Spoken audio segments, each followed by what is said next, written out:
Sebenarnya kita itu punya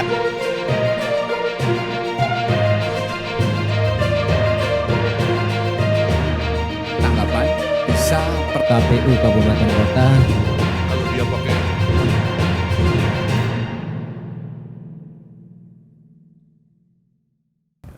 diskusi kita ya, hari ini. jadi dalam diskusi hari ini tentunya pertama patut kita apresiasi dari KPU sendiri yang mencoba mencari terobosan-terobosan dalam penyelesaian masalah kekurangan-kekurangan di pemilu tahun 2019 kemarin.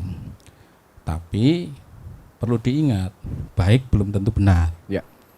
Terobosan itu baik, tapi benar tidak itu? Tentu ini mari kita kaji. Pertama, pemilu ini adalah domainnya adalah keterlibatan masyarakat harus besar. Transparansi dan keterlibatan. Bisa dibayangkan dalam satu TPS ada 2 panel, Ya. Maka tentu masyarakat yang satu orang akan fokus di panel 1, dia akan kehilangan kesempatan untuk panel yang kedua. Maka transparansi dan keterlibatannya artinya tidak terpenuhi. Kedua, akuntabilitas. Bagaimana ini juga akan kami sebagai partai politik tentu akan berbicara cost. Betul. Di saat nanti itu menjadi 2 panel, nggak mungkin kita akan ada saksi, 1 saksi aja di sana. Pasti ada 2 saksi.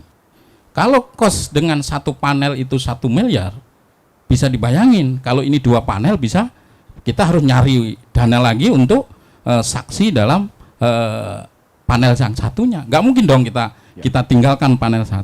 Itu yang di internal partai. Yang ketiga, bagaimana penyelenggaranya? Bapak bisa tahu bagaimana dalam ruang di KPPS itu, sini ada panel 1, sini ada panel 2. Bagaimana riuhnya itu?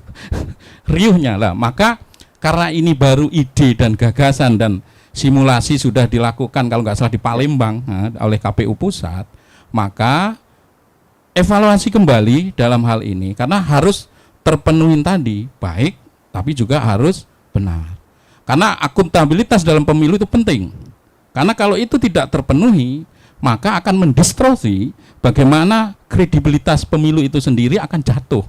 Karena pada prinsipnya kita ini mengawal sebuah suara, maka dalam penghitungan ini kalau diputuskan 2 panel tadi kelemahan dan mungkin pada posisi ini di partai politik juga akan kena imbasnya. Salah satu adalah 1 TPS saksinya harus 2.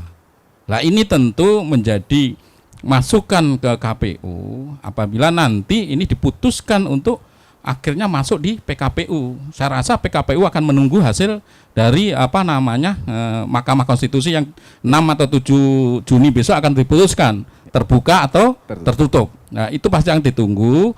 Nanti satu kesatuan PKPU itu salah satu adalah merubah dari sisi 1 panel atau 2 panel. Nah masukan kami dari partai politik tentunya kami juga kita maunya murah.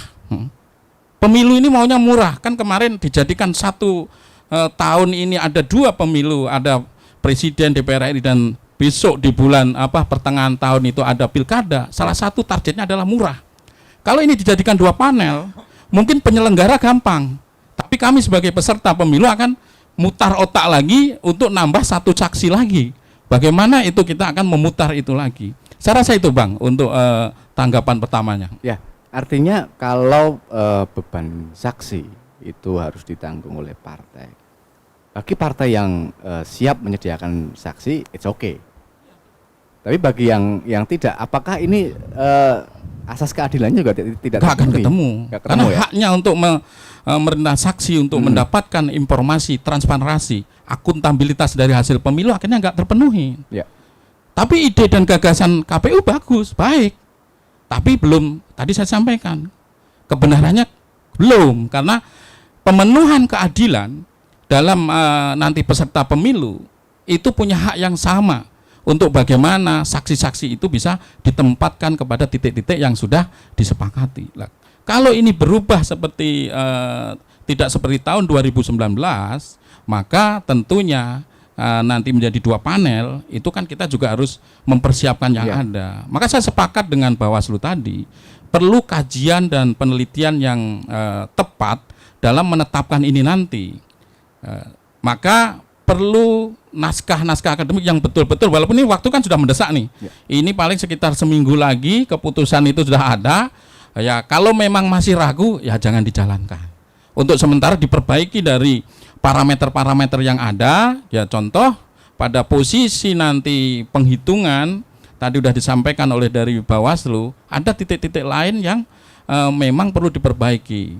Ya tadi memang saya lihat di beberapa aturannya maksimum umur 55 tahun ya. 55 tahun untuk menjadi petugas KPPS. Saya rasa itu, Bang. Baik, terima kasih.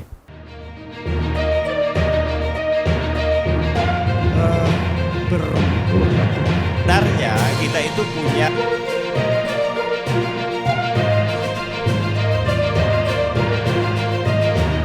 Tanggapan bisa KPU Kabupaten Kota kalau dia pakai